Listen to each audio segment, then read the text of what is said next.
પ્રદેશ ભાજપના ભારતીય જનતા પાર્ટીના ગાઈડલાઇન પ્રમાણે જિલ્લા ભારતીય જનતા પાર્ટીના અધ્યક્ષ શ્રી જયંતિભાઈ રાજકોટિયા સાહેબે જે વાંકાનેર મંડળના બંને પ્રમુખને આજે નિમણૂક કરવામાં આવી છે એમના હસ્તક તાલુકાના અંદર ચતુરભાઈ મકવાણા અને શહેરના અંદર દીપકભાઈ પટેલ નું જે નિમણૂક કરવામાં આવ્યું છે એ બદલ પાર્ટીનો વાંકાનેર તરફથી કાર્યકર્તાઓ તરફથી હું આભાર વ્યક્ત કરું છું.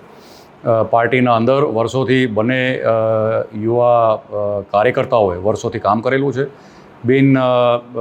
બિન કોઈ પણ જાતના વિવાદ વગરના બે કાર્યકર્તાઓએ એમનું નિષ્ઠાવાન કામ આટલા વર્ષોથી કર્યું છે અને આજે જ્યારે એમને જવાબદારી મળી છે ત્યારે પાર્ટીને વધારે મજબૂત કરવાની જે જવાબદારી એમને સોંપી છે એમાં એ સફળ થશે એવી હું આશા રાખું છું. અને આખા ભારતીય જનતા પાર્ટીના જે પરિવાર છે વાંકાનેર તાલુકા અને શહેરનું જે સાચા પાર્ટીના સૈનિકો છે, જે વર્ષોથી જેમને પાર્ટી માટે જે કામ કર્યું છે એ બધાને સાથે લઈ અને આ બંને યુવા મંડળના પ્રમુખો આગળ વધશે એવી ખાતરી સાથે બંનેને હું શુભેચ્છા પાઠવું છું. મારું નામ દીપક શામજીભાઈ રવાણી છે.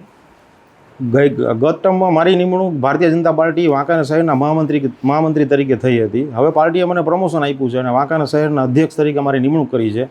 તો એ બદલ હું જયંતિભાઈ રાજકોટિયા જિલ્લા પ્રમુખ તથા રત્નાકરજી જે સંગઠન મહામંત્રી છે ગુજરાત પ્રદેશમાં એ અને સી આર પાટીલ સાહેબ જે આપણા ગુજરાત પ્રદેશના અધ્યક્ષ છે એ ત્રણેયનો ખૂબ હૃદયપૂર્વક આભાર માનું છું. અને એમને જે મારી પર વિશ્વાસ મૂક્યો છે એ તૂટે નહીં એની હું ખાસ ધ્યાન રાખીશ. અને ભારતીય જનતા પાર્ટીના કમળના નિશાનને વાંકાનેર શહેરમાં કેવી રીતે મજબૂત બનાવવું અને આવનારી જે નગરપાલિકા સ્થાનિક સ્વરાજ્યની જે ચૂંટણી આવી રહી છે 2026માં એમાં સંપૂર્ણ સીટો ભારતીય જનતા પાર્ટીની આવે એવી હું બાંયધરી આપું છું. એના માટે અમે તત્પર રહીશું અને મહેનત કરશું અને વાંકાનેરના જે કોઈ બી અમારા કાર્યકર્તાઓ છે, જૂના કાર્યકર્તાઓ છે, નવા કાર્યકર્તાઓ છે એ બધાને સાથે રાખીને ચાલશું અમે એવી હું બાંયધરી આપું છું. મારું નામ મકવાણા ચતુરભાઈ છે, વતન ગાંગિયાવદર. છેલ્લા 10 વર્ષથી ભારતીય જનતા પાર્ટી સાથે જોડાયેલો હતો અને એના પરિણામ સ્વરૂપે ફળ સ્વરૂપે આજે પ્રદેશ ભાજપે જે મારા ઉપર વિશ્વાસ મૂકી અને તાલુકા ભાજપના પ્રમુખ તરીકે જે નિમણૂક કરી છે એ બદલ હું પ્રદેશ ભાજપનો પણ ખૂબ આભાર વ્યક્ત કરું છું. ત્યારબાદ અહીંયા જિલ્લાના સંગઠનમાં માન્ય રાજકોટિયા સાહેબે જે નિમણૂક કરી છે એ બદલ હું એમનો પણ ખૂબ આભાર વ્યક્ત કરું છું.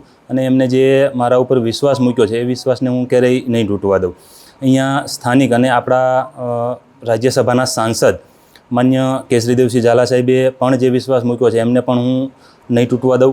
આગામી દિવસોમાં દરેક કાર્યકરોને, દરેક સમાજને અને દરેક નાના મોટા જે કંઈ સમાજો છે એમને દરેકને સાથે લઈ અને આગામી દિવસોમાં ભારતીય જનતા પાર્ટી વાંકાનેરની અંદર કઈ રીતે મજબૂત થાય એ દિશામાં અમારા હર હંમેશ પ્રયત્નો હશે.